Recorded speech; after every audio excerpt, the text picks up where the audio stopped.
Hey guys, welcome to the CO visit. Colin here. I've got my trusty soda.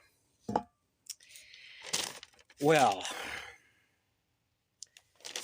I was quite disappointed when I read this information. It was not what I was expecting. I want to share this information with you guys and read it to you, and hopefully we can all understand why when it comes to litigations, it's very important for the prosecutors in this case, which was the government of Norway. Very important that they do their research and do their homework. And they have to realize that, as I mentioned before, if you're going to go up against the masters of double talk and manipulation of words in court, then you better brush up on your terminology. And this is what I think was the main mistake that the prosecutor of Norway committed, because they were too loose with the terminology. And what did Watchtower do? They twisted it. And I'm pretty sure by reading this information and what actually happened, I'm pretty sure this has all of the hallmarks of Jeffrey Jackson behind it, because the way that they presented this information and the way it was talked about is the way that he talked about things and skirted around questions, or tried to at least, in the Australian Royal Commission. And he said it since then about what happens when people are disfellowshipped or disassociated. And the problem is, guys, we know this, but people outside of the organization don't realize that those words are not to be handled loosely. They're not interchangeable. They're not synonymous. Disfellowshipping and disassociating are not the same thing. One is a personal decision, the other one is imposed on you. So up until this point, I didn't really read that much, and I never really talked about Norway to begin with. Not that much anyway. So I just knew basically the gist of what was going on and why they were bringing up this case. And then they won, and then it went to an appeals court, and the appeals court overturned it. The prosecutor initially won the case, and then it went to appeals, it got overturned, and now they're appealing to the Supreme Court. So the Supreme Court is going to be hearing this again on February 4 to 6 in the year 2026, coming up here. I sincerely hope, and those of you who are really following this, and maybe some of you brothers in Norway, or some of the people that might actually have something to do with this case, please, and I hope someone out there maybe can share this video. Maybe they can get this video to the right people, because I don't know who they are exactly. I remember months ago, there were some channels out there of interviews with people who were actually in the case. They need to fix this, because I sincerely believe that this had played a part in the prosecution losing the appeal in the appeals court, because they didn't do their homework. If you want to look at a completely magistral, wonderful way that prosecutors handled a case against the Watchtower organization, it was at the Australian Royal Commission. That prosecutor knew his shit. He was on the ball. And Watchtower went in there all smug, and Jeffrey Jackson and Sam Hurd and the branch overseer of Australia, and this guy had their number. He knew exactly how to apply their own procedures to them, their own terminology. He was prepared with documents. He got it. With Watchtower, you cannot use words loosely. You have to understand what they mean and what is implied by that, and also what actually happens, not just what they say to the public. That's why I even think that they didn't listen to the ex-members that talked to them. They didn't listen. They took it too cavalier. They were too cavalier with the whole thing. And here's the results. So off of the Google's AI search engine, because I just looked up what was the update on what's going on with Norway. So it said the Court of Appeal decided, and just listen, guys, for a second. Let me read this and then see if you can pick up what I think the error is. The Court of Appeal decided that revoking the group's registration and state funding was unconstitutional, ruling that their policy of disassociating from former members was not a form of psychological abuse. Okay? And then it went on to say, in March 2025, the Borgarding Court of Appeal unanimously overturned the district court's ruling. The court found that disassociating from unrepentant members, including minors, does not constitute psychological violence. Did you pick up on that? Did you hear it? What it said? Disassociating from unrepentant members does not constitute psychological violence. Now, my friends, let me ask you this. Okay, evidently, Norway and also Google, because now this is the information that's out there. This is the way they must have presented this case. Obviously, the defense did. Obviously, they used this terminology. And either the prosecutor didn't make his case well enough, or he got sucked into it as well, thinking that, well, this fellowshipping, this associating, well. But now we go and look on this online, and that's the information that comes up. So what happens? As I said, all the hallmarks of Jeffrey Jackson. And now he got his way, and here it is. So now they've put that out to the public. So I want to ask you now, you who are watching this video right now, is that how it works?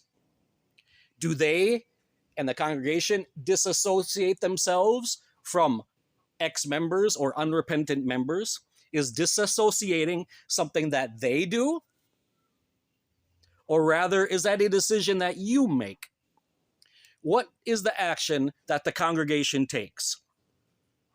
The congregation elders, when they have a judicial committee, that's called disfellowshipping, which right now they call deleting. Okay, but it's always been disfellowshipping, and it still is called that. When there is an unrepentant wrongdoer that evidently committed some sin, whether it be fornication or adultery or one of those things, any of those things, and this person will not change, they refuse to change, they're not humble, they're not repentant, so the person is removed from the congregation. They are disfellowshipped, they are removed, they are deleted. It's not the congregation doing it to themselves. It's done to that person. They're kicked out, and then they're shunned, socially shunned. Okay, that's how that works. Prosecutors from Norway, I hope you watch this video. I hope somebody has your contact. I hope you get this. You cannot play around and be cavalier with these words. What is disassociating? Very different. Disassociating is when a Jehovah's Witness decides that they no longer want to be a Jehovah's Witness because they just don't agree with it anymore, or because they have a new faith system, they have new beliefs. And so they say, hey, I don't want to do this anymore. I don't want to be a Jehovah's Witness. I'm going to be an atheist now, or I simply don't agree with what's going on in this religion, or I'm going to become an evangelical now, or a Catholic, or a Buddhist, or whatever the case might be. And so what happens? That person makes the personal decision to renounce the faith and walk away. They walk away from it. But the treatment is the same. Whether you're disfellowshipped or whether you're disassociated, which is your decision, the treatment in the end is the same. You will still be socially shunned.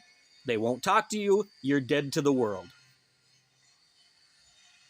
But the Norway prosecutor has to realize that the congregation is not the one that does disassociating. Disassociating is a personal decision that a member makes. It has absolutely nothing to do with wrongdoing. It has absolutely nothing to do with sinning or being unrepentant. And that, my friends, constitutes psychological abuse. And you know why? Because also, Norway prosecutor, your country is a champion of human rights, the International Treaty of Human Rights. Is it not? And so that being the case, and you pride yourselves, just like Sweden and all these other countries there in the north, okay, Denmark as well, being very open-minded and respectful of human rights. So you guys are on board with the Treaty of Human Rights, the International Human Rights. Well, in the Bill of Human Rights, every person, and you know what? Watchtower also says this in their publications, even though they don't practice it, but they do say it. All you have to do is go on jw.org, that they respect each person's right to choose their beliefs or to change their beliefs if they no longer want to be a witness. That is also part of the International Treaty of Human Rights. Every human being has the right, without discrimination and without prejudice, to change their religious beliefs. So there is a glaring hypocrisy and contradiction because you did not present it in the correct way. So if a Jehovah's Witness, like my daughter, who's 17 years old now, but she was 16 when this happened, 16-year-old girl, because of her own decision, without any coercion or influence from me or anybody else, decided that she did not want to be one of Jehovah's Witnesses anymore. She wrote a letter to the congregation. She disassociated herself. There was no wrongdoing, no sin, no unrepentance. She simply made a decision to change religions. And so what happened? She left, and she's become the target of discrimination, of social shunning from her family, to the point where they don't want to take care of her anymore. Is that or is that not abuse? Is that not what the Treaty of Human Rights that you claim to uphold says? I can't emphasize this enough. When you're going up against Watchtower in court or any other type of litigation with whoever it might be, remember, my friends, it's not about who's right or wrong. It's not about who's guilty or not guilty. Court cases are won by the person who has the best argument and can convince the judge or the jurors, if there are in that case. In this case, there aren't, but it's all about who has the best story, who has the best arguments, who has the best evidence. And in this case, the prosecutor fell short. Why? Because he did not pay enough attention, he did not do his homework, and he became too cavalier with these terminologies of who disassociates, who gets disfellowship, who does the disfellowshipping, all of that. You need to get your ducks in a row if you're going to win with the Supreme Court. So somebody needs to get a hold of the people who are directly involved in that case. Somebody needs to get a hold of that prosecutor and make sure they get their shit together. Get your ducks in a row. Because if you don't, Watchtower is going to walk all over you once again. This information that I found on Google is not correct. It needs to change. But that's the way it was presented. And then it was won in an appeal. So now that becomes the law. We all know this is wrong. But it doesn't matter who's right or wrong, as I said. It all matters who wins. Please, friends, please help me to get this information out there.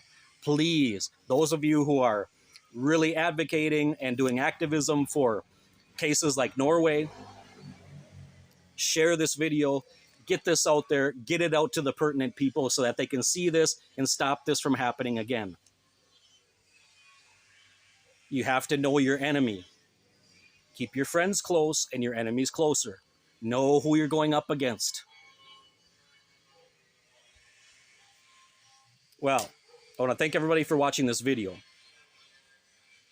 And I want to thank you for supporting the channel. Always remember there are super thanks and memberships and other ways that you can help us to keep buying coffee. And I appreciate all of you. I love all of you. Be blessed. And I'll see you in the next CO visit.